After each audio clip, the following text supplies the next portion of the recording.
Let's talk about it.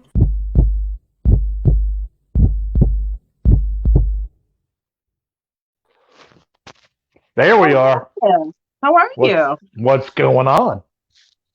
You know what? It's been a cold week. Welcome everybody. It's been a cold week. Yeah. This week was all about how cold can it get?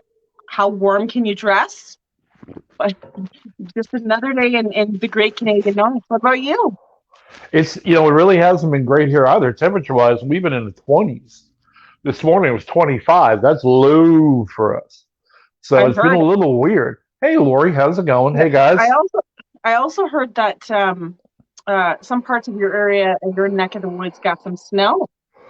Yeah, the higher elevations got some snow.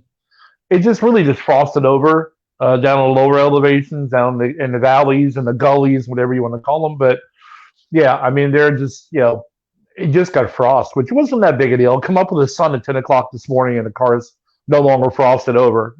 Oh, But good, not good. quite like Canada. My God. Crazy, No, crazy. no. So we got a Welcome lot of people everybody. that popped in, man. I How, know, because how it's was your been week? great. Other than being cold, how was your week? I played Farm Girl this week, so my best friend and I went and got some hay for our horses. Hey, Hey. it's that it's that time of the year, so we had to get some hay, and we loaded it, and the horses are happy and they're eating, and so all is well. But I mean, other Hey, than Jen. working Hey, and doing the Brandy. normal thing, this Hey, week it was Meg. a Hey, little Brenda. dialed down in terms Joanne. of paranormal activity. I Penny. don't know if it's just Tara. it's a cyclical thing, but it died down. It's not as paranormal. There's not a lot of. I didn't get as many calls. Usually, I get 2 or 3 a week at least of people requesting things. And this week, I didn't. So I think I had Hey, one call, Tara. but that's good. That's a good thing. Well, I want to introduce a new member of my team, Lori Gordy, who's on the show tonight. She's a new member of the team. She's also a new member of Team Richard. Just say, Oh, welcome, yeah. welcome. Hey, Valerie. How's it going, Yeah. guys? Welcome. Everybody. Amanda. So at the beginning of every episode, or mostly every episode, I always Debbie. reiterate that we simulcast and we go on different networks. So Carlotta. it was brought to my attention Candice. today by a wonderful fan, viewer, colleague, and fellow paranormal investigator that I always look like I'm Jessica. looking down. And so I kind of want y'all to know that I've got different screens going at once to make sure that I can see all your comments. Richard has got the master where he is, and I have multiple screens. So I've got phones going, I've got my laptop going, I've got you going. So if you see me looking down, I'm not ignoring you or I'm not looking at something else. I'm simply trying to keep up with the comments. So I appreciate your patience and I apologize if I look like I'm looking down. Okay? Yeah, well, don't do that anymore. I get accused of the same thing when I'm looking at the comment column, where Yeah, everyone's making their comments. And I'm looking over there, I'm looking down. People are like, you need to stop falling asleep, Richard. I'm not falling asleep. I'm looking at the I'm looking comments. at the comments. But guys, so many of you coming in, saying hello to Yeah. everybody because I can't keep up with everybody coming in. We try to, but we can't, which is not really a horrible thing either. But we thank you guys so much for coming out, each and every one of you. Yes. So you know what? I'm gonna jump over to the other network. So hi Joshua. Hi Anita. Hi Jessica. There's Jeff. Jeff is with us. Jeremy. Hey Jeremy, welcome. Thanks again for What's up, popping in. guy? And then there's everybody over here. Jamie, Carlotta, Tim, Tammy. Oh my gosh, there's so many. There's a Dean, lot.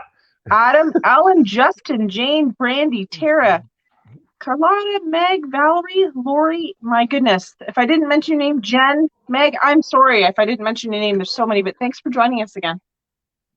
Yeah, guys, thank you. Our networks are represented here tonight as well. So we're thankful for them coming in and jumping in and saying hello to everybody. We appreciate it very much. To me, hey, Ellen, how's it going? You serve him too much coffee for him to fall asleep. Ellen is one of my servers at Waffle House. Okay. That's what she meant by that comment. I served him too much coffee for him to fall asleep. What are you trying to say, Ellen?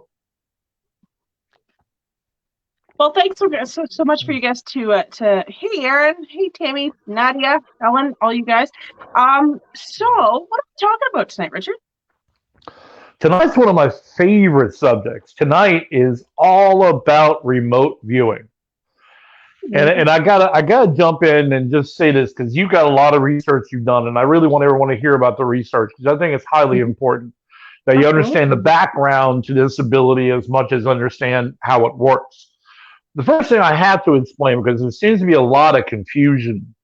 Thank you, Marilyn. Appreciate it.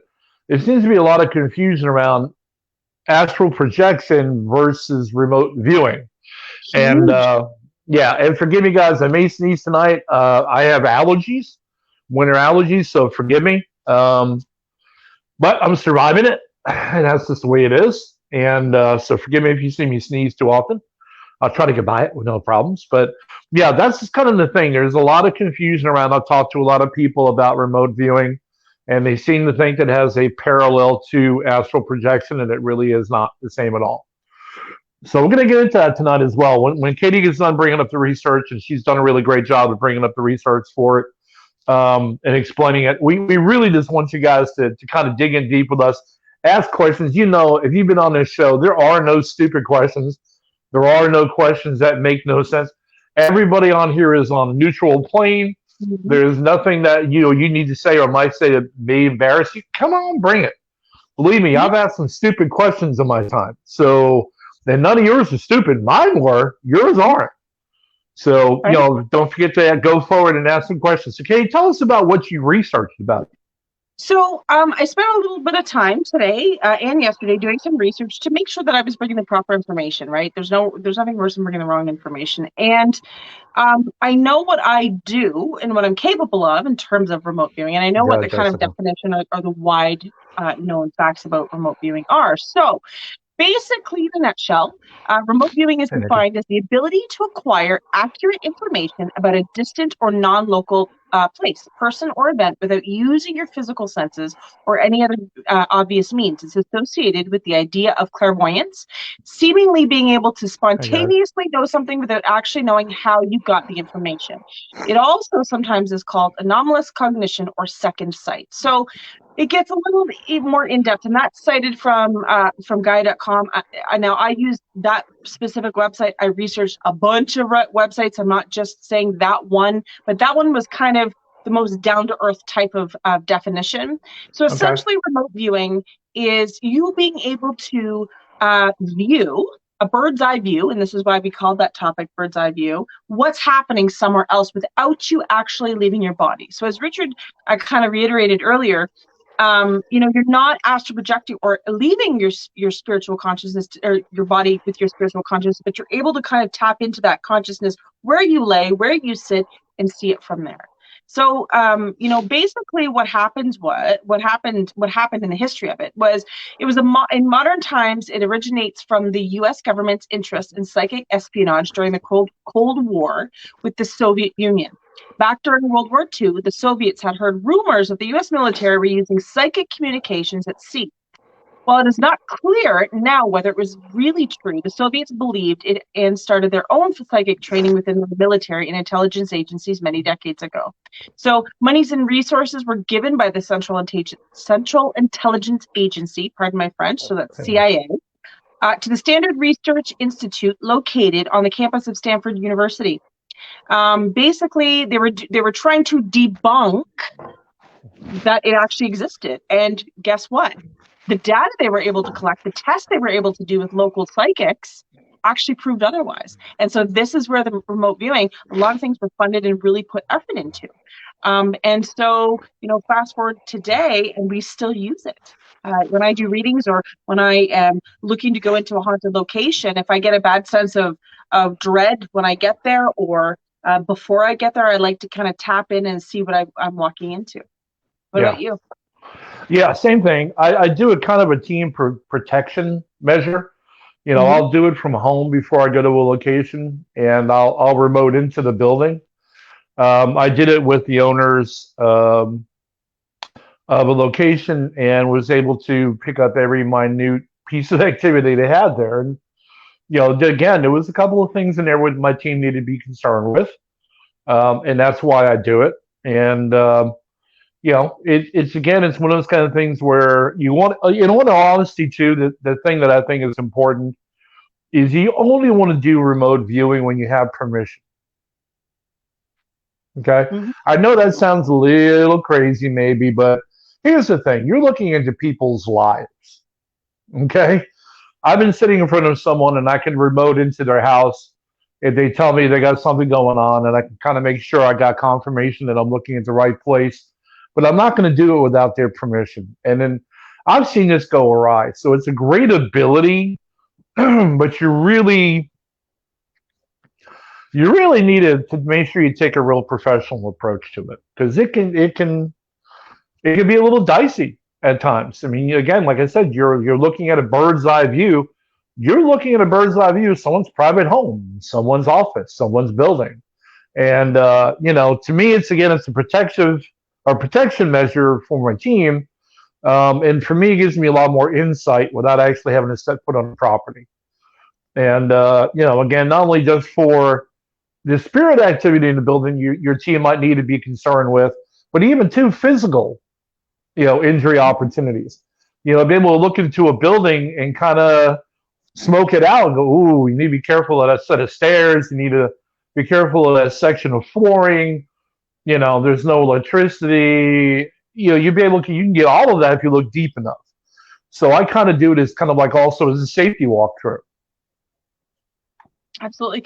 Actually, Aaron had brought up a great comment. He had mentioned about Major Ed Dames. And for those of you that don't know, Major Ed Dames is a teacher of remote viewing. He is a retired intelligence officer for the U.S. Army. And he did a lot of work. There was a book called The Kill Shot. There was Major Doom. There was a bunch of stuff that he kind of correlated. Actually, he's been talked about on Coast to Coast Radio quite a bit. And he is kind of a leading facilitator about remote viewing. He's had a lot of experiences, and not only is it remote viewing, but I think there's dimensional shifts as well that he's been able to witness in future events. Another mentionable psychic or clairvoyant that was very good. Now, I guess, if you want to call it semantics, but Edgar Cayce could get into a trance-like state, and he could travel, and he was a holistic psychic healer. That was somebody who could lay down and kind of witness what was going on or travel to that direction and get into somebody's body and essentially remote view in. There's many, many, many, famous people that have been doing this, but those two are kind of, way back in the day, they really started stuff. Yeah. I mean, it's, like anything else, the government didn't take anything but a dim view of the paranormal for forever because they couldn't control it. Right. That's the whole thing. If you can't control it, you're going to want to diminish it. You're going to want to kill it. You're going to want to squelch it. Right. And with a lot of people, as you can't squelch it. You can even try, as a person that has abilities, you can try to hold it back. Good luck. Yeah. Jeremy actually has a funny comment. He said, if someone wanted to remote view in my home without my permission, I'd make sure to give them a good show. Good on you, Jeremy. Good on you. I think that if somebody wanted to remote view my house, they'd be sadly bored. Well, I mean, I don't want to see naked grandma. How about that? So I'd like you to know I'm in there before I go in there. This is not an Eddie Murphy movie. But anyway. I think this goes a long ways with any psychic sense that you have. So people ask me all the time, well, can you read my mind? They're kind of like, they're scared. Can you read my mind? No, I don't. I have the utmost respect for the people I'm meeting. I don't just tap in without permission. If I get a bad vibe, if I'm introduced to you and I shake your hand, or if I walk up to you and I get a bad vibe, of course I'm going to try to read that bad vibe. But I don't make an effort to go into your brain on any psychic level. And I don't think any psychic should without permission.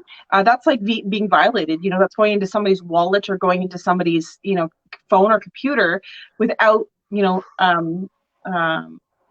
what's the word I'm looking for? Knowledge of it, but and right. Okay with it. So that's the first thing. I think you're absolutely right on that. secondly, I think that people have to realize that remote viewing is not an ability on its own. So in my experience, remote viewing is something that you can do with the things that you're given. So people ask me all the time, well, I'm not psychic, so can I remote view? Yes, you can. Everybody, in my opinion, has psychic abilities. Yep. Some are stronger than others, and some choose to be stronger than others. I feel like if anybody chose to work on it hard enough, I think you'd develop your skills better. That being Right. said, remote viewing is something that needs to be worked on. It's something that needs to be practiced.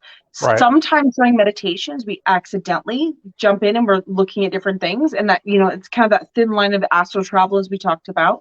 Right. But I really feel like people say, well, do you have to be psychic to do it? Well, no, not necessarily, because we all have these types of abilities, extrasensory perception and so on, that are going to help to get us to that point. Right. Well, I think too, for me, I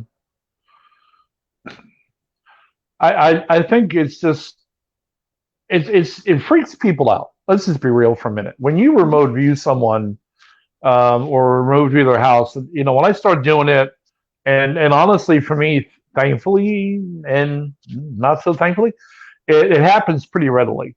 And I don't, I could always get a visual of a different part of the room, a different part of the house. And I use those points as confirmation, but, I'm looking for something specific when I go in there. They tell me, this is happening over here, this is happening over there. I'll use it to be able to use the tool of confirmation. Okay, I don't want to know what's in your nightstand drawers. I don't want to know. I don't want to know what's in your dressers. No, I do not. I don't even want to know what's in your pantry. Now, if you got some cheese in the fridge, I'm liable to go for it. Just saying. Just saying. So let's try to break it down for these beautiful people.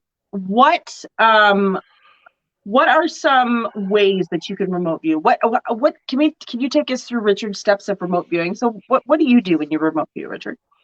Honestly, I just have to concentrate. Usually, if I have the person in front of me of whom owns the area I'm going to be remote viewing, it's a lot easier because connection to connection. I mean, we know that, right? Connection to connection is the best way and the strongest way to get anything off of anybody. But I'd rather do that. I don't want to see a picture of the house. I don't want to see a picture of the building. I want to be able to feel the connection through them, to be able to get it, and then do some confirmation notes, is what I call confirmation notes, to make sure I'm looking at the right place. But it requires some pretty good meditation and some really strong concentration, or I can lose the connection pretty quickly. So, I prefer to kind of do it in a situation where it's just that person and I, or maybe we're on the phone.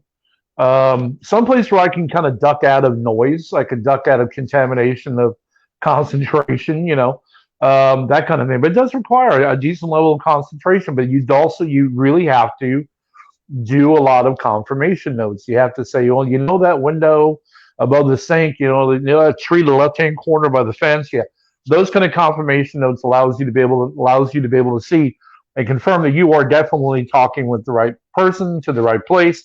And now you can move forward into it. And then now I start dissecting. I start dissecting the activity. I go through, okay, so up here on the second floor, I'm seeing a multicolored throw rug, that kind of thing. Again, yeah, I'm seeing that, but I want to get confirmation notes. I constantly want to confirm. Because it's real easy for that energy to get distributed in the wrong way. I mean, you can think you're over here, but you're really over here. You've got to really concentrate strong. At least I do. So, I will always pick apart rooms, pick apart energies I'm getting from different rooms, and just look for confirmation from the client. Kind of give recommendations before I come to what they can do to kind of stave off some of the activity. But it really requires a lot of concentration. It really does. Now, I've done it in restaurants. I mean, I've done it with servers in restaurants before. So my friendly neighbor. Check out the buffet before you go in. Well, I've been sitting in a Waffle House, and man, I'll get just hooked up real crazy to the people there, and like Ellen and all that. It's just one of those kind of things. It's to me, it's kind of similar to reading a person and their energy. Same thing with their house. Right. Houses have energy, guys. I mean, you live in it. You're distributing your energies. Other people lived in it. they distributed their energy. And if you have the whole ideal of the stone tape theory, where things like wood and stone and all of that concentrates and keeps energy, how many lives are going through that same location? So you're really getting a lot of different things from that. And so you just have to make sure that when you're going through it, just get a ton of confirmation if you're doing it. But like Katie said, just about anybody can do it. Absolutely. I think what to break it down, at least in my experience, and I can speak from my experience because every psychic is different. Everybody reads energy differently. But when I do a reading for somebody, I get a quick download. So I get a quick flash of a picture. It's from that picture, I metabolize it, interpret it, and give it back to you. And it hopefully makes sense to you. When I get into a remote viewing situation, it's a little bit more, as Richard said, concentrated in the sense that I have to focus more on a little bit more and a little bit more and a little bit more. It's not like a download and then you get a break and then you get another image and you get a break and you get another one. It's more of a focus. So when you're doing that, you exude a heck of a lot more energy. I find that if I've done remote viewing, and I don't like to think that I'm wonderful at it. I think that you do it much more than I get downloads a little bit more. But when I do experience that stuff, I'm exhausted after. So it's really important, everybody, that when you're deciding to practice this stuff, just like meditation, when you're relaxed, that you're doing it for short periods of time. The way that I differentiate getting a download to seeing that remote view is, I feel like when I get a download, it's almost like it pops in my head. It comes in. So compare a download to an upload, okay? So think of the image actually being, you're downloading that image into your hard drive. When you're doing remote viewing, you're uploading. In other words, you're going to that location and receiving the information. So although it's almost the same thing in the opposite manner, you're still getting that information. I don't know if that makes sense to you guys, if I'm making that clear, but it's kind of a different feeling. It's a different feel of energy, the way that it works. We have all done it, in my opinion, whether it be through a dream state or meditation state or by accident, something pops in our head. One wonderful example of it is, think about when we're driving. We've all been going somewhere, and we don't even have to be behind the wheel, but we're in the car and we're going to our destination, and we completely gap out. We do what's called micro sleeping. So our brain's going autopilot, our reflexes kind of take over, instincts take over, and we get us to that location, and we think, where the heck was I for this? Right? You're kind of out of it. The same type of thing kind of occurs where you're not leaving your body, but you're using your energy in a different manner. You're focused on something else. The same type of thing happens when you're remote viewing. So you're focusing not necessarily on your body breathing, or you in that chair, or where you're laying down, but you're focusing it on the destination. So when I try to teach people how to remote view, I tell them to get in their car. So we sit in a comfortable chair, or we lay down where you're comfortable. And you, in your mind, pretend you're getting in your car. You open your car door, your truck, whatever. If you can pick if you don't have a car, you can pick your favorite vehicle. You can get on a train, you can get on a bus, whatever you feel comfortable. You get onto it, you put it in drive, or you get ready to go, and you start, I want to say, imagining yourself going to that location as where you think you're going. And if you don't know the destination, this is when it's important for those downloads to be coming to you, and you're making note of them. Right. I'm working with a missing persons case at the moment, and I was able to remote view right to her front door, and I was able to tell them what the front door looked like and where she had stood at this point before she went missing. And I was able to see where the cameras for the neighbors are, and they have to get those cameras because that's going to be a telltale sign, and so on. So even though they're quick images, as much as I was there, coming back, I have to kind of do the same process slowly. I don't encourage anybody who is starting out trying to practice remote viewing to do it quickly or to come back quickly. So think of it like divers. When divers come to the surface too quickly, they have pressure. And the same type of thing kind of happens. It's not as if you're going to physically die from coming back too fast, but you're going to be disoriented. So it's really important that you practice going short distances. You can practice going to the end of your street, or you can practice going to your kitchen from your bedroom, and slowly practice coming back. And you're going to start to notice that these things are going to start to make sense, and you're going to remember them. Right. And I think we covered the point. Jeremy had asked a question about when you remote view, do you get tired? Doesn't wear you out. Oh, absolutely. Yeah. Almost as much for me as doing a regular reading. Because again, you're driving yourself so hard to get there. And somebody else asked a question a moment ago about energy. What was the most activity or energy we've gotten? I will tell you, my biggest connection of activity has been a person. Sounds weird, but I've been with a person, with one now. That is just the energy is so amazingly strong when the two people are together, and that exudes into everything. It exudes into the paranormal, and if they've got abilities, you enhance their abilities because of your connection. But that's just kind of my answer to that is, yeah. I mean, there's activity wise. I mean, yeah, I've been in a bazillion places like Katie has. I could go down a list of places that had a lot of activity on them. But energy wise, because it's really what this is, guys. You're projecting your energy out. You're sending your energy out, and you're projecting yourself out there. Now, I want to talk real briefly before you continue on, because I know you got a lot of information to bring forward. But here's the thing for me, and it would talk about the astral projection part of it. Astral projecting concerns me, and I'm just going to say that because astral projection means I am leaving my shell. Means my shell is vacant for the opportunity for something else to jump in. I don't ever really want to ever astral project. If I have to, I will, but I would really not. Again, with this whole thing with the remote viewing, you don't have to leave your body. You don't have to leave your shell. And it's a lot safer form of transport than astral projecting is. That's what I'm just going to say about it. It's a lot more of a safer approach to viewing something than it would be to astral project. Do you agree with that? Absolutely. So to put it in perspective, rather than going out and getting in your car, driving away, you play a video game of driving away. Okay, you get in a car and a video game from the comfort of your own home. Okay. So, Michael? There's always a risk, no matter what type of energy work you do, there's always a risk. I always tell people it's not a matter of if, it's a matter of when. And I would love to meet somebody to this day, and I may get flack for this, but I would love to meet somebody to this day that's never had a bad experience that does energy work. And I'm not talking about malevolence. I'm not talking about demonic or evil spirits. I'm talking about even walking out of something and feeling sick or coming down with the sickness, manifesting something because of the energy work that they do.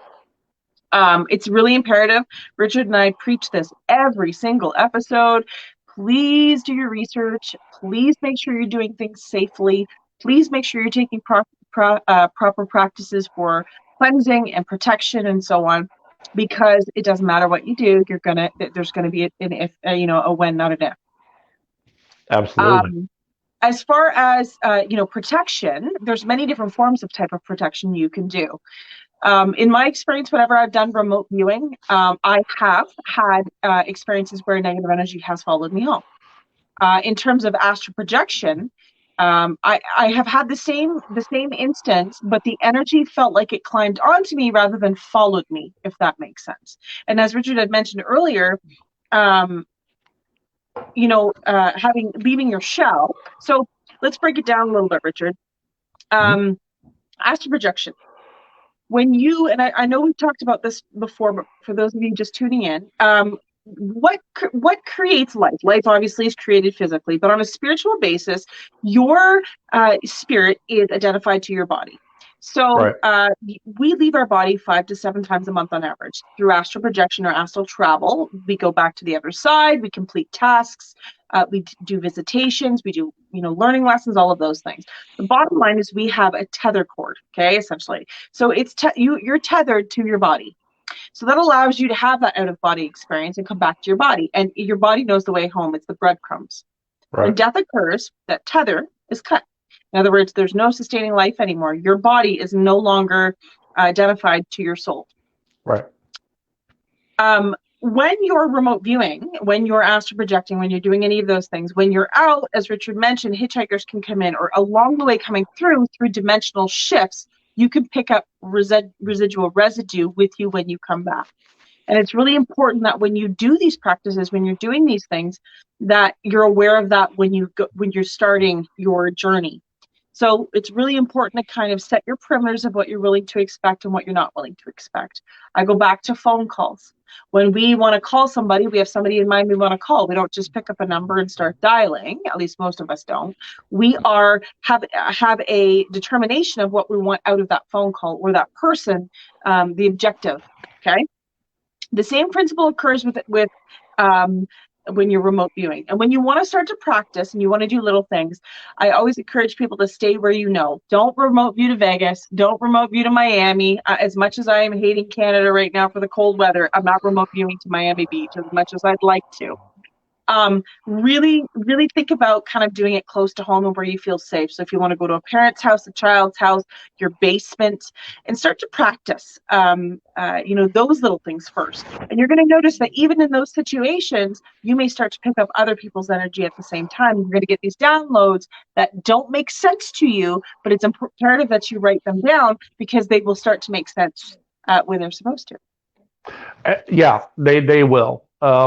Stephanie has put up a post real quick that I think is another thing we got to look at is the physical aspect of it, what the body goes through. And again, I had a conversation today with someone about, the soul separating from the body prior to death. Mm-hmm. It happens. And we have to get to a point where, let's adjust this camera. There we go. And we have to get to a point where you have to understand that the body and the soul are only together, as Katie said, because there's something called a soul tie. And that's what does bond yourself to your body. But at a certain point, your soul goes, look, I'm gone. Sometimes, most oftentimes, before you're even passed away physically, your spirit is already separated from your body. But here's another thing. She said, I had a grand mal seizure, epilepsy, and as a small child, and regularly left my body while having seizures and watched everything and everyone happening around me. That had to be scary.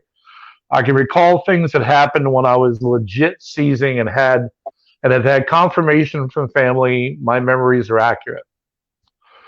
That had to be scary. I mean, that's almost like an out of body, near death experience. But that's, again, I think that I brought that up because I think, again, that's where the body and the spirit struggle. That a grand mal seizure, my brother used to have those. And I used to be the guy who would jump on his body and put a handle of a hairbrush in his mouth to keep him from biting his tongue off. The body is like, I don't know what's going on, but I don't know if I'm going to be here in a minute. And then the soul and the spirit and the body kind of start struggling a little bit, I think. And I think we get to a point where that becomes involuntary, where your spirit says, I want to head out. I don't want to be here for the nasty stuff. I don't want to be here. The spirit doesn't want to suffer.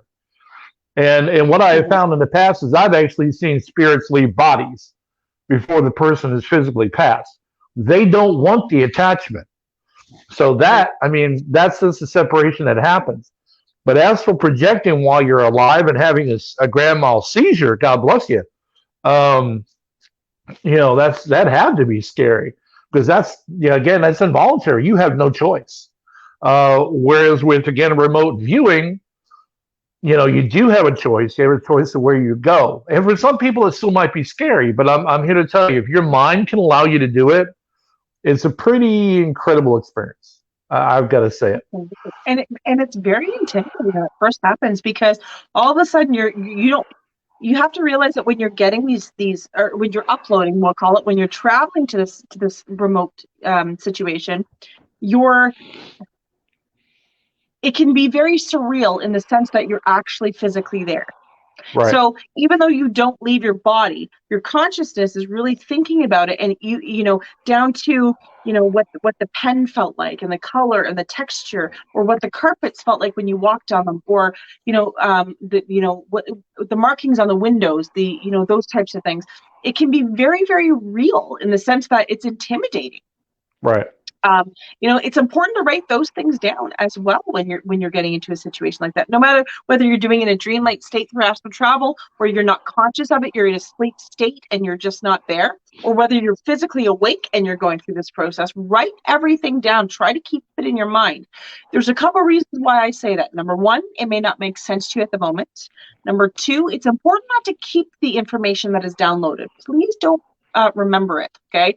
If there's one piece of advice I could give any energy worker, is that when you're reading someone or in a haunted situation, or you're dealing with a client in any manner on an energy field, even if you're doing, type of physical Reiki, like Reiki or access bars or anything like that, it's not your information to remember. And the more that you keep and you absorb into yourself, the more that you're actually going to be holding on too much and getting sick. So it's really important you write it down and let it go. I have, before any reading I do, I have notebooks upon notebooks upon notebooks, okay? Like full, okay? This one I'm working on right now. So this is an example. I don't take notes on people. I literally scribble, and I tell each client that before we start our session, because I don't want to remember the information. That is too much on my brain. It can make you sick. It's important to let it flow through you as a conduit and keep it where you need to keep it. You can always go back and reflect. Now, I don't put names on these people. I don't need to go back in situations like this, because once the session's done, it's done. But if you're doing this for the principles of healing, or investigations, or any reason for yourself, make sure you're keeping a diary of it, because a lot of these things are going to start to make sense, even though you think they won't at the time. Okay. The other thing that I want to kind of talk about with astral projection is that sicknesses. A lot of times when we astral project, when we're dealing with somebody who's been ill, we may pick up the symptoms that they are experiencing. So again, when you get a download and you're on a psychic basis or a clairvoyance where you actually see the image, you may not physically feel what that person is feeling. When you remote view, sometimes physical pain can ensue if that person is feeling physical pain as well. So it's really important that if you're going into a situation where you think, or you suspect somebody is injured or in pain, that you may start to pick up on that yourself. And you have to be prepared that sometimes your body doesn't know how to shut that part down. And you have to be cognizant and say, okay, brain, that is not my pain to bear. I need you to release it, and it'll happen. But a lot of times people will say to me, I did this, I practiced, and man, my back is killing me. I don't know why, but for 3 days now, or I got a sore throat, or I feel sick. That's because you picked up that energy. Mm-hmm. Now, Maka brought up a question. I want to answer it. It's not really relevant to the topic tonight, but I just want to address it. I've got some experience in this arena, so I'm just going to address it. He said, Richard and Katie, is it true that people get better before they pass away? No. What happens is, in most hospice care situations, the person does something called a rally. And a rally is where that person, their mind, kicks into gear. No, I'm not ready to go yet. No, I'm not ready to go yet. Everything's going to be okay. It's really mind over matter. As far as personal health, no. That's actually a closer sign they're ready for death, and they're going to move forward to that point. But no, they don't get better before they pass. It's just called a rally, and it's a mental tone that a person sets himself for. So hopefully that answered your question. Yeah, now, Liz, we got a couple of off topics, so I just want to bring it up. But she said, I always respect the spirits on my live investigations. Yeah. Remote viewing, to me, is your way of kind of matching the effort level of a spirit. Mm-hmm. So, you're kind of getting yourself to that point where you're right on that level with him. Okay, now I've engaged spirits in buildings when I've done remote viewing, and some weren't real pleasant. Some were, and you got to deal with both sides of that, because you can't hide from them. They sense your energy when you're in the building. They sense your energy when you remote view. They can feel it. That's the reason why people are paranormal activities attracted to some people, because they can sense that you can see, feel, and hear.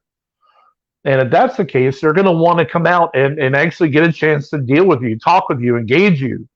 And that's just something you got to pick up on. You will be spotted. You will be engaged. It's happened to me a lot of times. A lot of times. Only a few times has it ever gotten ugly, and I've had to back out. But very similar to what Katie said, you back out slowly. You just start backing out of the situation slowly, because that can get you to a point where, again, you can get mixed up in a situation and what I call getting clogged in the drain, so to speak, and you can get yourself racked up pretty easily. So you've got to learn how to back out as much as you got to learn to forge ahead. And I would be careful where you did it. Absolutely. So just, another point there, be careful where you did it. But I want to address some of these because we've got a lot that are coming across that aren't really relevant. Yeah, I'm sorry, guys. We try to answer as many questions as possible, but we try to keep relevance to the topic. Now, again, there's never a stupid question. If you really want to know an answer to something, you can certainly private message us after or during the show, and we'll pick up the messages after, but we really try to keep it to kind of subject because there's so many questions.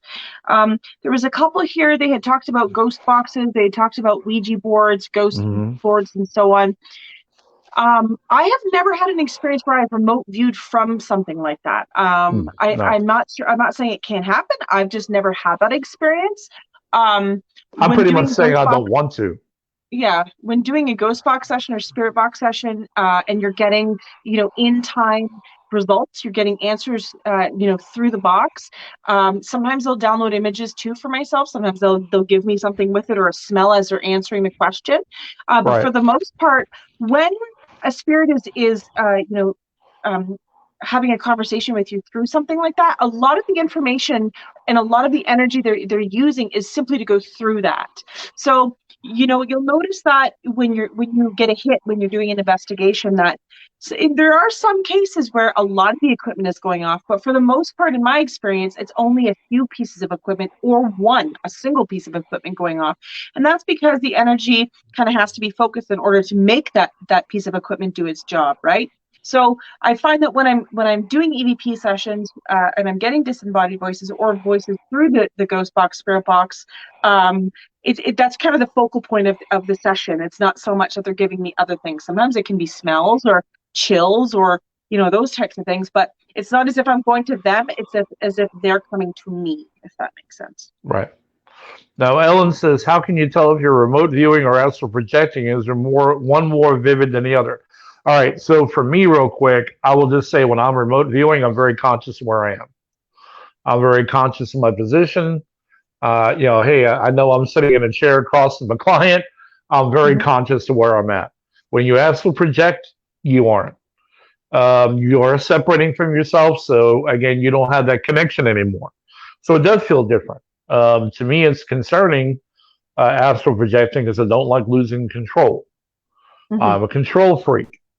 So I don't like losing control of my faculties, my mind, my body, my spirit. I don't want to lose any of that.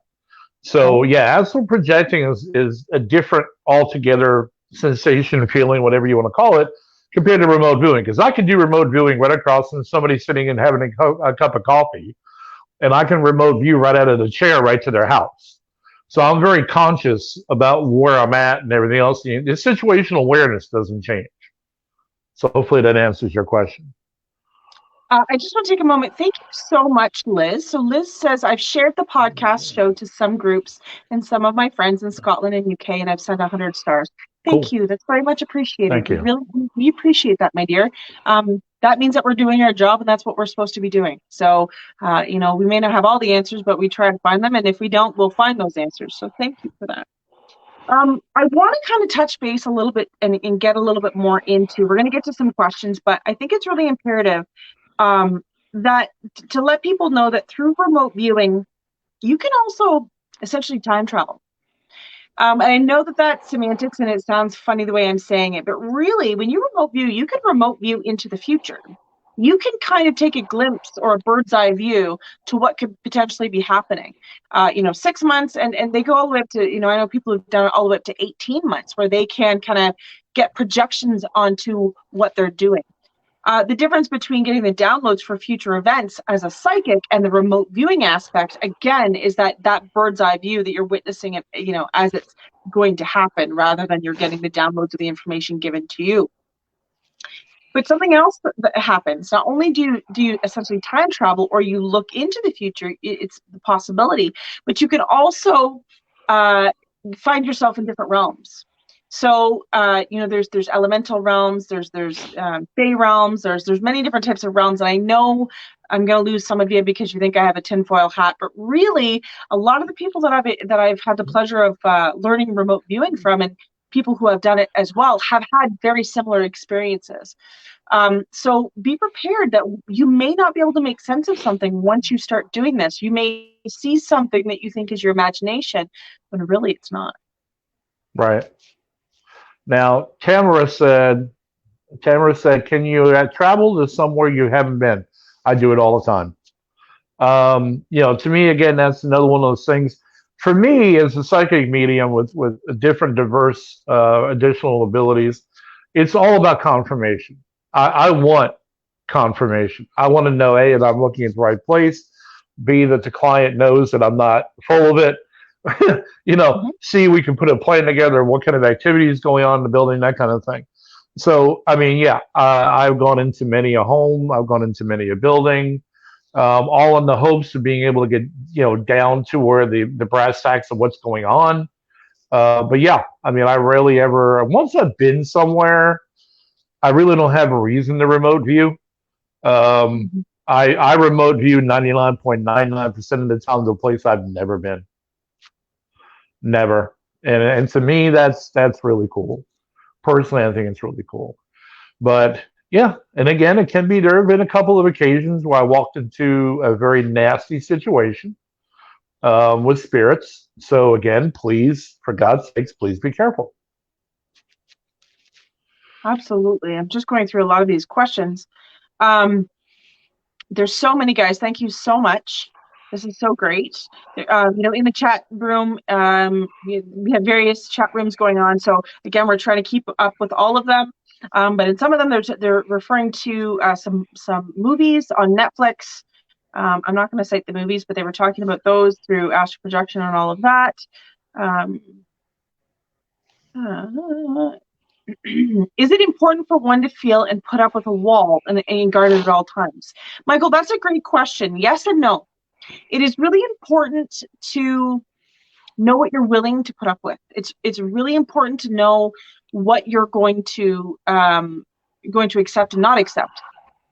I use the old adage, just because you park your car and don't lock the door does not give somebody the right to go into it or to take that car. So it's not their right. But unfortunately, there are those that take that advantage. So, do you lock your door, per se, and make sure that you're protected to get rid of that potential possibility? That's only going to keep an honest thief out. If they want the car, they're going to take it anyway. So it's really about taking the procedures necessary and cautionary measures to make sure that when you're doing anything, any type of energy work, you are making sure that you are safe. We've talked about cleansing principles, and for those of you that would like more in-depth about cleansing principles, you're more than welcome to check out our site and go back to previous episodes, because we talk about it a lot. Safe practices. It's really important too that when you're doing these types of remote viewings, that you're even though you're conscious at the moment, you can get into a meditative type state. In other words, you're so focused on traveling to that location that you're not necessarily aware of your surroundings. So it's really important that you choose a really safe environment to do it from. If you're on the train and you're going to work, or you're on the bus or public transit, and there's nothing wrong with that, you're carpooling, I would not necessarily suggest that is a good place for you to do it, simply because you don't want to be left vulnerable on a physical level either. Right. Find a safe place. If you've had a bad day, if you're feeling sick, if you're not up to tip-top shape, you're just getting over a cold, or you've just gotten off the night shift type thing, I wouldn't necessarily choose that time to practice these things. Again, it takes a lot of energy. When I crash at night, I crash. It takes a while for me to fall asleep, but I'm out. I sleep like the dead, pardon the pun. And that's because I've utilized so much energy throughout the day that I just don't have it at night.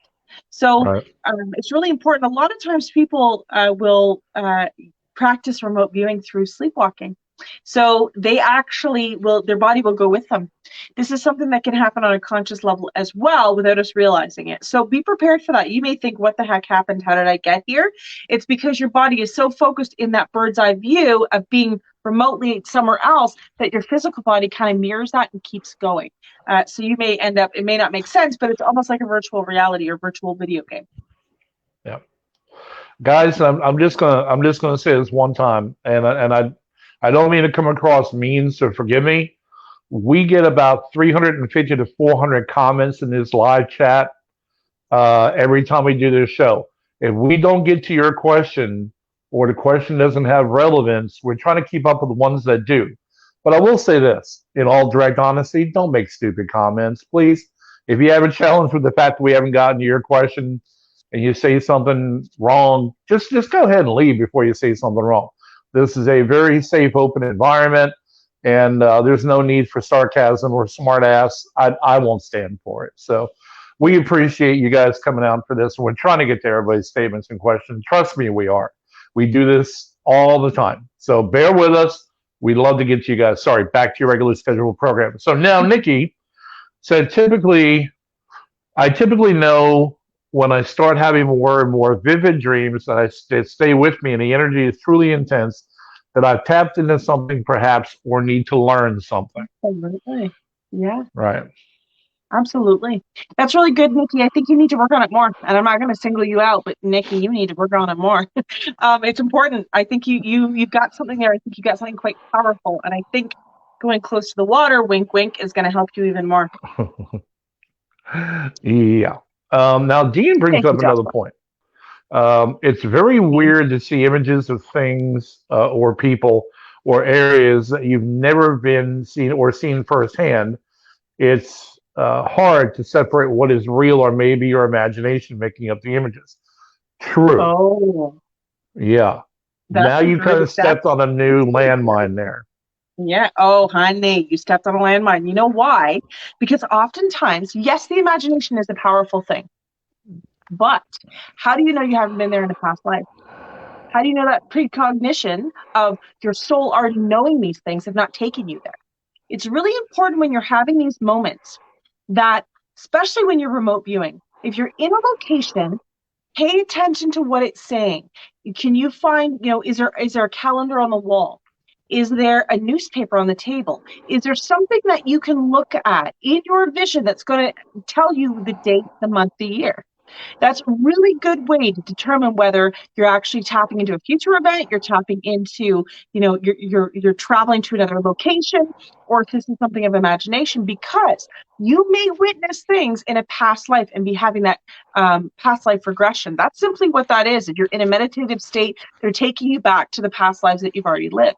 So that's a really great point because it's important to keep track of all those things. Now, Nikki says, have you ever felt pulled to do a remote viewing, like something keeps trying to connect with you and leads you Yes. somewhere? Yes, and I try to avoid that connection. The reason why I do again is there's something that strong pulling you to do a remote viewing. Yeah, I'm going to be a little more standoffish about that.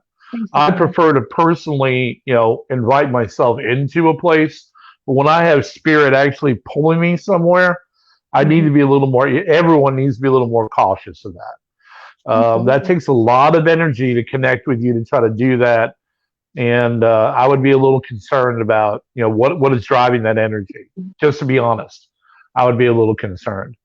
Now, Sabrina, thank you for waving. We've seen your posts Yeah, thank you. as well.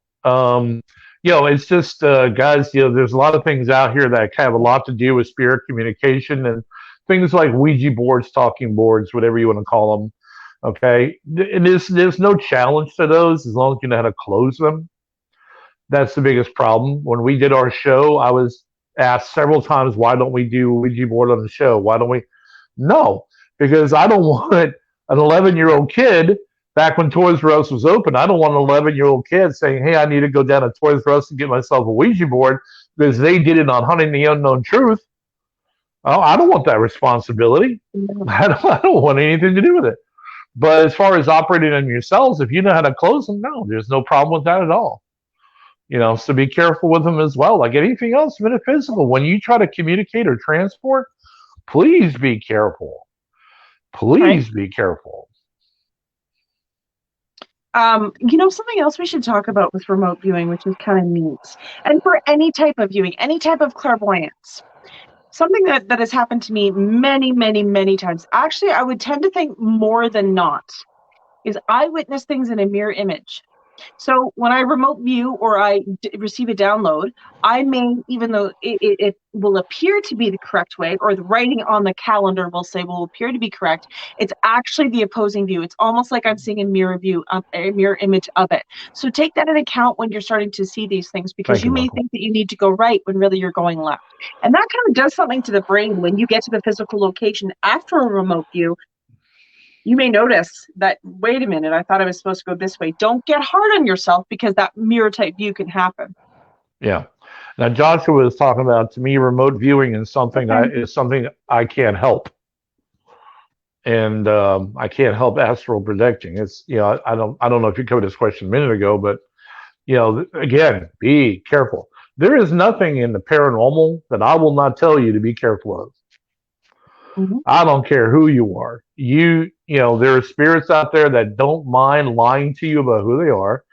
There are spirits out there that may want to operate benignly until they get your attention. There's just a lot of things out there that you have to be aware of. And if you have no control over astral projecting, and remote viewing is something that you can't help, you need to start protecting yourself a lot better. That's just a personal point. You need to absolutely start doing that, because that can be detrimental. If I could offer you any advice, I experienced the same thing when I started to astral travel. And actually, the first time, I may have brought this up in a past episode, but one of the first times I ever truly, like, full-fledged consciously astral traveled, I feel like I'm going to sound nuts, but I felt like I dimensionally shifted, and I witnessed coming into, I'm going to call it the side of a cliff or the side of a cave. Okay. And it was rock. And when I peered down to see it, there were people in loincloths. And I know that sounds really weird. I couldn't understand what I was seeing either. I'm thinking, what kind of a dream is this? But it was lucid as I was seeing it. So I was trying to make logic of it while it was happening. And as soon as I kind of started to talk to myself, those people saw me, and they were as frightened of me as I was of them. And they started to run. And all of a sudden I was sucked back into my body, and I kind of came conscious again. And I thought, what the heck was that? And it intimidated me. It absolutely intimidated me. It was not something I was looking to do. As a matter of fact, I was getting some Chinese medicine done, and I was had a bunch of needles in my back, acupuncture in my back, and I had been laying there letting the process take place. And that's when I did my travel the first time. And it was scary. It was absolutely scary. So what I did was I took that and I kind of learned from it. And for those people that ask me how to get into this, like I said, start small. If you're experiencing something like that, I would really learn to train to control that. And how you would go about doing that is small meditation sessions, small sessions. Again, going back to walking to your kitchen. What does your bathroom look like? Go to your backyard. Start envisioning that. Really learn to control that, because really what happens is when you start utilizing energy that way, it kind of, the dial gets cranked on high, and that's what's happening. Okay, it's not as if you can't control it, it's that you don't know how to control it. And that's no slight against you. We all have been there, but it's just the more that you practice, the easier it is to kind of go, ooh, I'm not comfortable with that. So I often encourage my clients to, when I tell them to picture driving their car, you go as fast as you are comfortable. Okay. And I'm going to use kilometers and miles. If you're comfortable going 50 kilometers or 50 miles an hour, two different speeds, then you do it. But if you're only comfortable going 30, well, then slow it down. And that's how we practice it. So it's in a controlled environment. You're the driver of that vehicle or vessel, and you can turn it down, you can stop, you can gear down as much as you want. So I would tend to practice that if I was in your position. Now, Aaron brings up a point I just put up on screen. Astral projection seems to happen near a sleep state, where remote viewing can be done during full consciousness. Sleep paralysis has been associated with astral projection. All right, so the reason why that does work, you're right, Aaron. The reason why that does work that way is because when you're at that point of twilight sleep, is when your metaphysical, your subconscious is wide open. That is when you are the most open. And if you meditate, like a lot of people do very heavily, that'll happen the same way. So again, to me, is really kind of a symbolism of detaching yourself while you're in that dream state or near a dream state, twilight sleep, or in a heavy meditative state. You're disconnecting from your body then. I'm a guy of control freak. I am an absolute control freak. I don't want to do that. Nope, not a shot. But sleep paralysis, yeah, I can imagine it has been. I know it's been associated with people who sleep very deeply as well. And a lot of the times that comes down to being diagnosed as a person whose brain wakes up before their body does. So there's a lot of cases that go along with that position as well about sleep paralysis. So there's a lot. I mean, again, I've said it time and time again. If we could ever put in what we know in the paranormal into a vessel, it would be the thimble, because we really don't know a lot about any of it. No. To be absolutely honest. Yeah, and to kind of tap into sleep paralysis a little bit, in my experience, people have come to me and they've talked about, maybe you touched base on this, Richard, but talking about, there's a dark shadow, it's over me, I can't move, I feel like I'm being held down. In some cases, that's actually your spirit coming back into your body. It's not something holding you down. And if you're relaxed for a minute and allow the process to take place, as Richard stated, it's your body's waking up. And actually, you'll notice that you'll jolt awake when that happens. You don't wake up quietly. You don't just kind of wake up and there's a dude over you. You're jolted awake, and that's your body short-circuiting. So your body's thinking that you're dying, okay, because that soul's coming back in, and it's just kind of, it's hiccuping, essentially. And if you calm down and let it relax for a minute, you'll notice that feeling starts to go away. You don't always have it, as Richard said. Sometimes your brain's simply just waking up before your body, but there are cases where those dark shadow figures or feelings you're getting and being held down are there. There are instances, though, where it can be something malevolent. So it's important to kind of analyze the situation at the time. And if you feel like you're having something malevolent hold you down, that's when you need to find somebody reputable to come in and help you out. Yeah. Now, Edna has a question on topic I want to just bring up real quick. Why would you hear spirits all of the time? Mostly because you're Great open. question. You're open to it. And I've had people not understand what they mean. What do you mean by open to it? You ever watch the paranormal shows? Yeah. When you're watching the paranormal shows, guess what you're doing is you're opening your mind up to the paranormal. Now, people are like that sometimes 24/7. Mm-hmm. Okay, I'm one of them. Katie's one of them. We can't avoid it. We don't want to try to avoid it most of the time. There are several times we like to be left alone for a little while, but that's just never going to happen. As far as hearing spirits all the time, that usually is a sign of clairaudience. So, and again, I would tell you, if you want confirmation of what you're hearing, I would get a digital recorder, press record, not ask a question, because that's conducting a seance, and you don't need to do that in your own home. But I would press the recorder on record, and let's see if anything matches up with what you're getting. Don't applaud it. Don't acknowledge it. Don't do anything that's going to generate more of that activity. But if you want confirmation that you're not going crazy, as a lot of people have thought, that's one way to do it. Just don't ask questions. Just move through it and record and see if it matches up to what you're getting. That's just something for you to see through it. But that's why a lot of people have the ability to hear spirits. No, Tamara had said mirrors can be not good sometimes, and yes, I agree. In certain circumstances, in certain situations, they may not be good. Somebody had pointed in the chat that basically two mirrors facing each other is kind of infinity, or it's infinite images, which can open portals. It doesn't always, guys. It's not every single mirror that's facing each other that's it's going to be a doorway. It doesn't always work like that, but it can. So it's important. I don't like to meditate where there's a mirror. I'm funny like that. I don't like to meditate, do energy work. I don't have any mirrors in my room. Not in my office.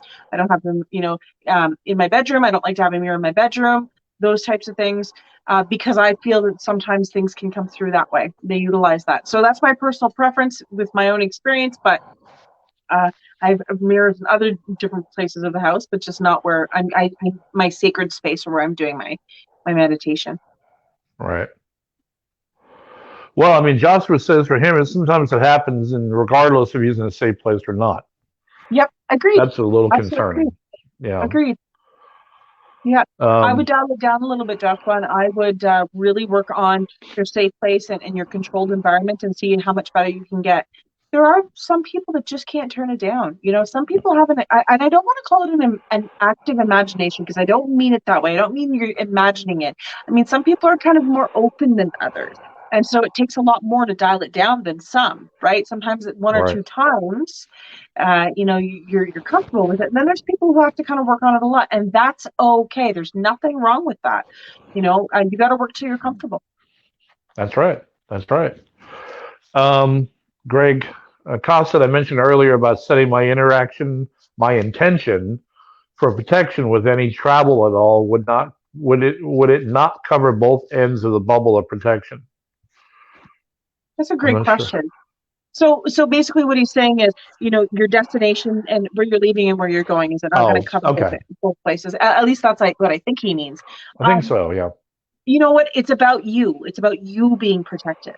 Okay, so as long as you take the steps necessary and have a first aid kit, I call it, to make sure you're protected, and let's put it this way: as long as you're dressing for the elements, you should be protected. Okay, so when you're doing your energy work, when you have all your stuff with you, and you're doing all the right things and have all the protection stones you need, it's going to lighten that load a little bit. Again, it's not going to necessarily prevent it 100%, but you've taken all the steps necessary to keep yourself safe.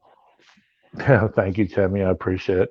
Guys, we are so appreciative for all the comments, and thank you as well. Again, I know it's a lot coming off, guys, and we're trying to get to them all, but you're all fantastic that way, and it really makes our night. So thank you very much. So Carly says, I think it's Carly Lynn. Please apologize if I'm saying it wrong. So Katie, good advice. I absorb too much and get sick. So again, it's not something I encourage you to do every single day. I can't do readings 7 days a week. I can't do readings 6 days a week, for that matter. I have to kind of break my days down.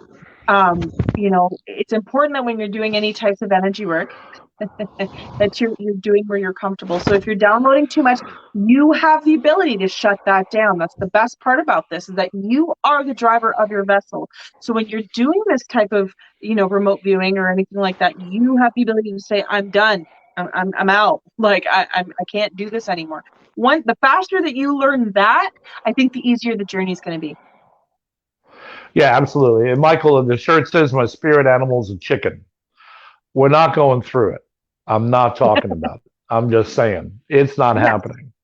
Positive mental attitude. Absolutely.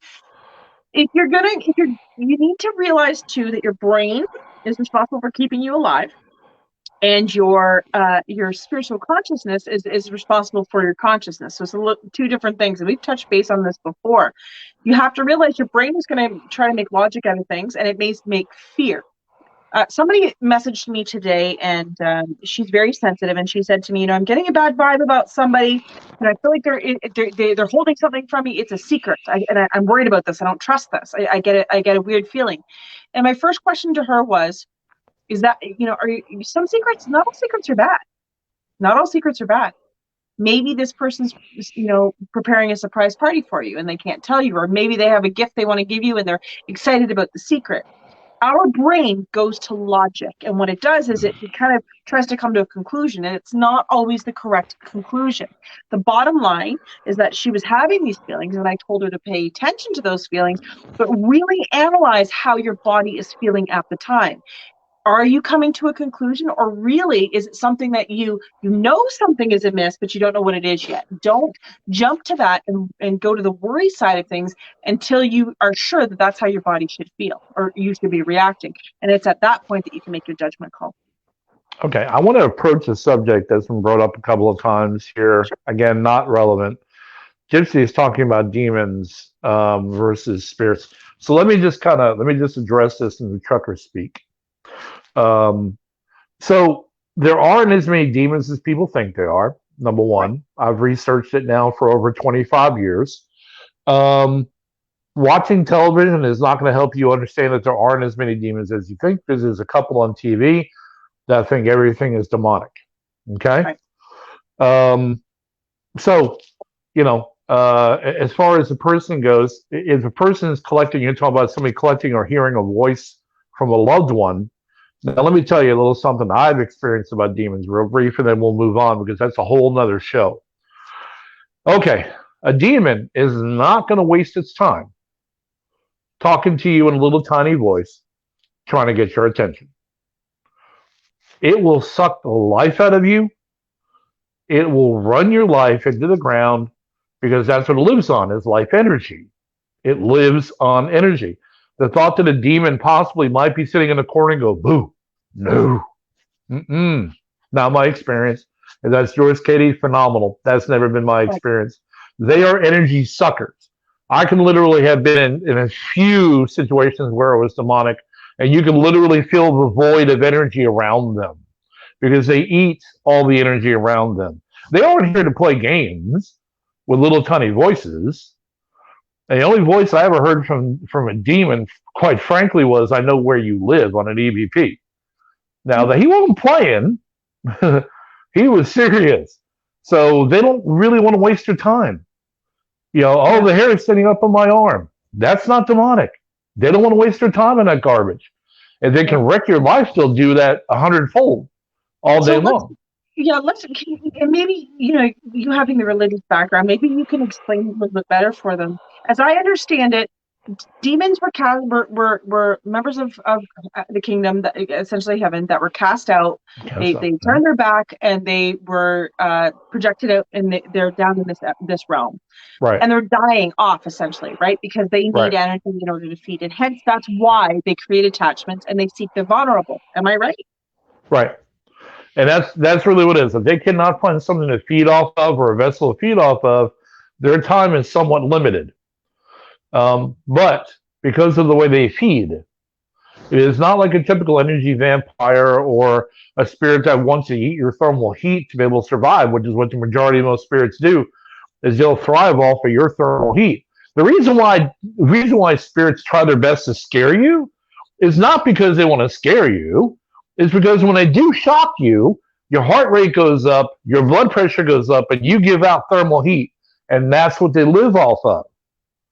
Just like any other energy being, it has to expel it. It has to eat it. A demon is no different. But a demon, compared to a regular spirit, now, the only thing I will tell you, and I'll get off the topic because, again, that's a whole other show. The biggest difference of them all is what the cycle of energy has got to do with angels and demons and spirits. There's a whole next level, guys. That's a whole other show. But a lot of it has to do with your faith base. A lot of it has to do with your faith base. There are some faiths out there that believe that anything that appears after death is a demon. Truth. There are some out there that will do that. My argument of contention is simple. That means Christ is a demon. Whoops. Okay? So the best thing I can tell you is if you want to learn anything about demons or demonology, get your nose out of the Bible. Get yourself into a well-renowned demonologist book or some resource or material that they have written out of their experience. Okay, because no offense, a man in the altar is not going to be able to tell you all the correct information. So again, if you're a faith-based person and you think that everything that appears after death is a demon, rethink that. Because it also means that Lazarus is a zombie. Christ brought him back from the dead, yes? So again, a lot of this has to do with your education. Not saying that every religion is wrong, and I'm going to get off the religious stoop, I promise, here in a second, but not every religion is wrong, not every religion is right. Get out of the Bible portion of it and get into the resources of it. And there's some really great demonologists out there. Rich Valdez, he's very well known. James Long, Jeremy Leonard, Michelle DeRoche. Yeah. She's a Canadian colleague. There's a lot of, and I know I'm not mentioning half of them. There's many, many, many wonderful ones out there. If you have questions, if you feel like you're having issues, look them up. They're reputable, they're respected, they know what they're doing. If you want to if you aren't comfortable reaching out to them, you can private message Richard and I, and we can kind of be the in-between and get a hold of them for you. But if you feel like you're having issues, that's not a problem. We'll try and help you as best as possible. Yeah. And again, guys, it was off topic, but I really felt it needed to be discussed because it was brought up earlier in the show. We did not discuss it. And again, when you have a case where you're relying on the clients relying on you for the answers, you need to be prepared for the answers and not weigh everything based on your faith base, because that doesn't mean it's right either. No offense. 246 different sects of religion. Every one of them can't be right. I'm just saying. Just saying. Tamara, thank you very much. So let's go back. So Gypsy had said, I've tried astral projection, but never been able. So there's a couple things. Subconscious fear causes it a lot of times. So we're afraid. We're afraid what's going to happen. We analyze it. We don't think we're afraid, but our body goes into a fear base and it doesn't happen. Either that or we get so relaxed that we fall asleep.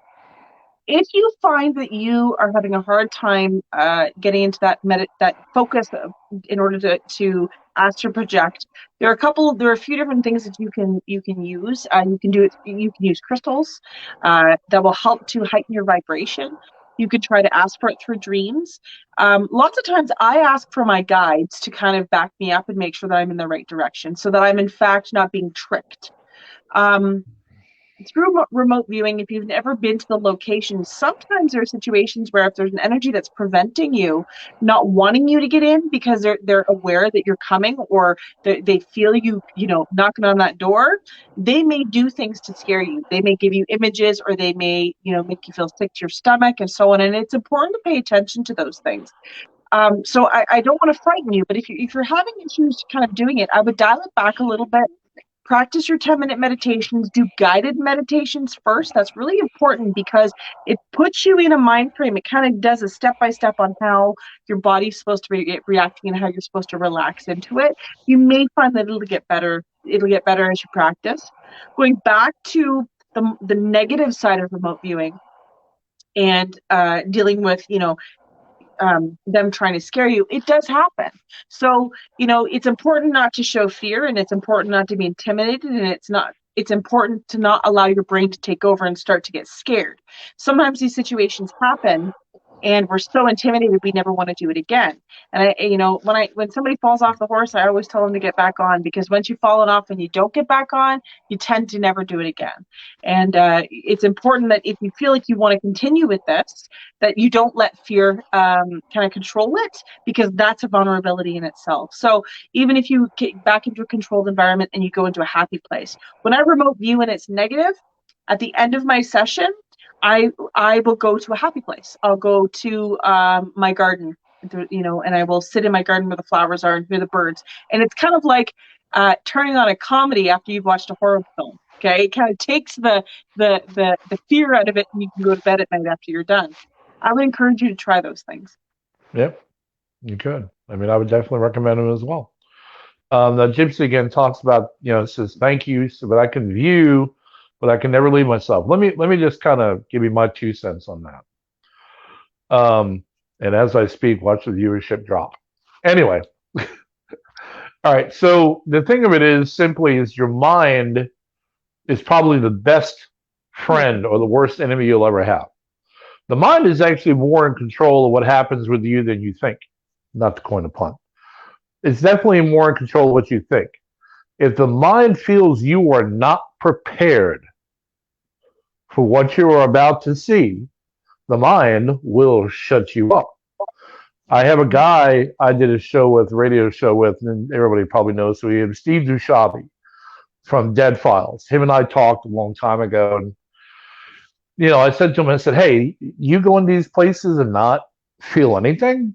And he went, look, I've gone in there and people tell me this is going on, I'll never get a thing, because he's got that wall up and he probably never will see anything. He probably never will feel anything.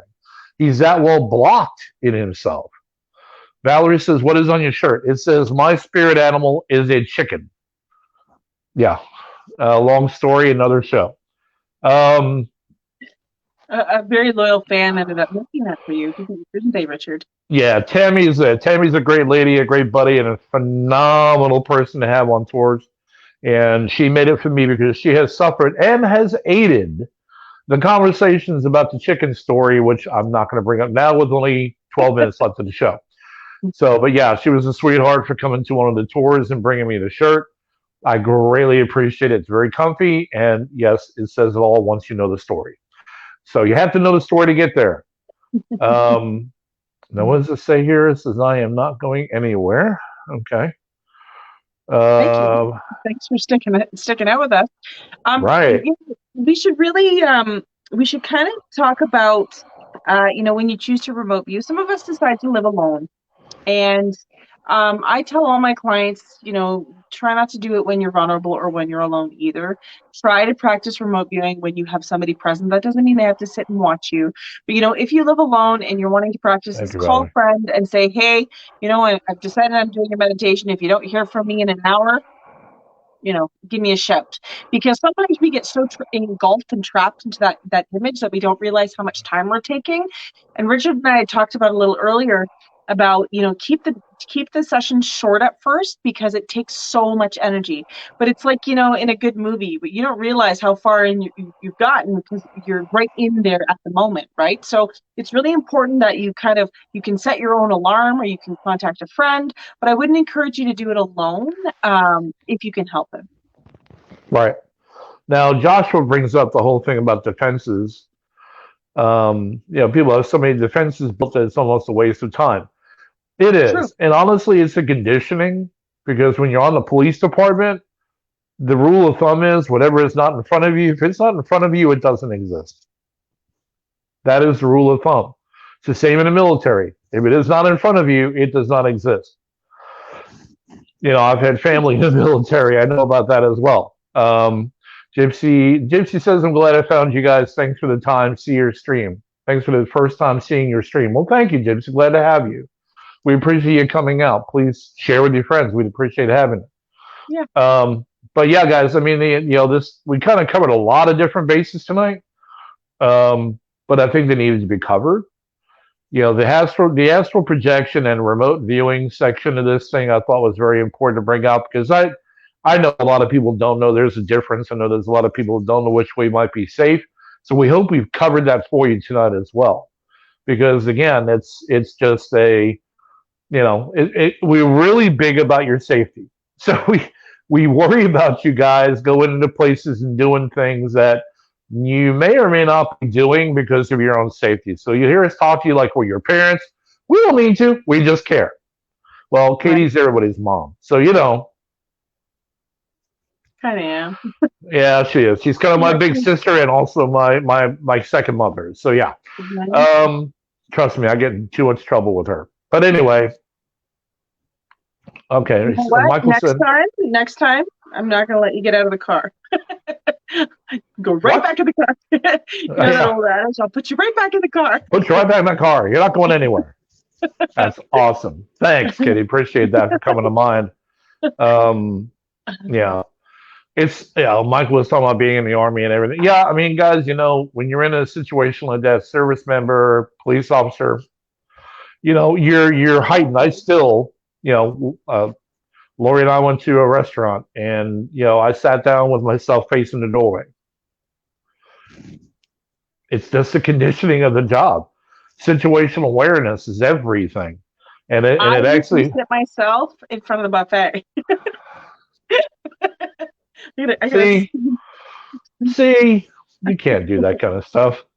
But it's do you think that the government is still using it? Yes. Good question. Just something that makes you go, I wouldn't doubt it. I do. I don't want to. They could be listening. Yes, I do. And I want to tell you, that sounds funny, but it's really legit. I have seen shows banned because they kind of went across the grain the wrong way with certain 3-letter agencies. Mm-hmm. So we have to be careful what we say as well, because we're not only here, but we're also across 2 different networks as well. So we have to be careful what we say. But I wouldn't doubt the government isn't, they really are just into so many different things, trying to get one step up on somebody else. Mm-hmm. When you live in a country or countries that have a lot of what I consider natural enemies, you've got to try to be one step up. You've got to be. It's the same thing when you're a paranormal investigator. If you go into a building knowing absolutely squat, man, you're taking a chance on yourself. You're taking a chance on your team's health, their welfare. Thanks, John. You just got to be, you just got to be really, really careful when you do this kind of stuff. And then Aaron says, seriously, remote view the remote viewers. It's so true. Yeah. You got to watch out and find out what their actual motives are, what their intentions are. That's why I say if you're going to do that kind of stuff, ask for permission first. because again, that is another situation where you kind of violate someone's privacy to a point. Mhm. You know, And there's people quickly, and we're at the end of our show, guys. It went so yeah, fast, but I'm just going to leave you with this. When you get to a certain point that you remote view so much, you can actually remote view and meet others. oh yeah, So your energy is together, and you're both experiencing the same thing. you're It right, happens. Carlotta. It happens in dream states as well. It has physically happened to me, but it does happen. So that's something to look forward to. You could take a vacation without leaving. Right. Yeah. I mean, you can do that trip to Tahiti that Katie said she wasn't going to do. You can do that if you want to. But, even again, too, can you, Tara says, one of the final questions here, can you protect yourself from remote viewing? In other words, can you stop yourself? Can you block it? Can you block it? I would say you personally, yes. Your home, probably not. Yeah. Probably not. Because, a lot of people say a house is a living energy on its own. It absolutely is. The things that go on in homes over the years, over the decades, over the whatever, yeah. Yeah, that absorbs all of that energy and it becomes an energy plateau on its own. So I don't think you can literally block or have a house blocked, but I think you can block a person. I've run across many that have blocked themselves. It happens. It's just one of those things. I again ask for permission. Let somebody know you're willing to do that for them. But I wouldn't do it willy nilly. I mean, it's kind of invasion of privacy. I'm not sure that flies really well with me. Right, and the thing is too is there's spiritual Joshua. steps that you can take necessary to kind of put an anti-antenna device. I don't know what you call it, but lots of military bases and places have it so it blocks your signal, so they can't get in. If that makes sense. There's things. Shugite's really good for blocking signal. Shugite. So right. Shugite. Do I have some with me? I had some. Shugite is a stone. I don't have it with me. That helps to lessen EMF and kind of radio waves and stuff like that. That's something that you could do more research on and kind of look into. Right. But there's steps that you can take to help. By the way. And Tabitha said, "Can you block a room?" Again, with Shugite, I would probably tell you can sense out a room to a point. Yeah. But again, with the energy level most homes or buildings have, it's really tough, guys. It's really, really tough. Again, a person can do it if they're strong enough to do it. But again, if the person's just kind of what I call a drive-by viewing, not only is that creepy as hell, it's wrong. It's absolutely wrong, It's a drive-by viewing. I mean, you can't just do that kind of stuff. But people are weird. Okay, this day and age, people are weird. If they're doing that kind of crap and they're doing it just I saw your house and you have this. Get away from me, you creep. I mean, that's just kind of wrong. You got to really, again, ask for permission. It goes a lot better. It's like going into a building without permission. You're crazy for doing that. All right. Because it's going to come back and bite you in the ass eventually. Trust me, this is the same thing with remote viewing and astral projection. Be careful. Be careful. A lot of things now are coming around law-wise that are designed to protect the people involved, not so much the person doing the reviewing or operating with the abilities. You got to be careful. Always ask for permission. We're coming to the end of the show. We've got a minute left. Tara, I'm going to tell you really quick. You had said don't want to be watched. When you get the heebie-jeebies, when you get that feeling that you're being watched, you probably are. That doesn't necessarily mean that it's something spiritual. It could be remote viewing. It could be somebody not trying to freak you out with outside binoculars. Like there's a lot. I'm giving you scenarios. I'm making it up. There's a lot of things that could be occurring. The bottom line of that is pay attention to what your body's telling you. If you feel uncomfortable, spiritually start to block it out, and then take the steps necessary to physically block it out. Okay. If you have to lock your doors, if you have to, and I'm not trying to leave you guys all freaking out. I'm just saying there's steps that you can take. Right. Yeah. I mean, and it does happen, guys. If somebody feels that they have an ability, honestly, it's no different in death as it is in life. Whatever you are in life, you are in death. And most honestly, most of the time, you're personified by that. So if you're a jerk in life, you're definitely going to be a jerk in death. That's just the way it rolls. I've seen it too many times to say no. So again, try to protect yourself. Try to use a white bubble of light to protect yourself from people that will block some of it. But no guarantee on blocking all of it. Nothing's ever guaranteed. I mean, I do a lot of blocking measures myself. 90% of it works, 10% of it doesn't. You can't hide from it all. So, again, guys, we appreciate it very much. If you have a topic for the show that you'd like to have us talk about, that is the name of the show. Let's talk about it. I'm working right now currently on some merchandise for the show, if you'd like. I'm working with a great family business that does mugs and tumblers and things like that. And all the proceeds are going back to this wonderful family that does this stuff. So we're going to have that available relatively soon. Again, it's not, nothing is coming to us. It's all going to them. We're real big about giving back when we can on this show. And to me, that's just another way to do so. So we will have that opportunity come up here again, probably in about 3 to 3.5 weeks, I would think. But we're going to have that, guys. But we thank you very much. We appreciate you coming out. Let us know if there's a topic you want to talk about, guys. Until then, take care of yourselves. We love you. Bye.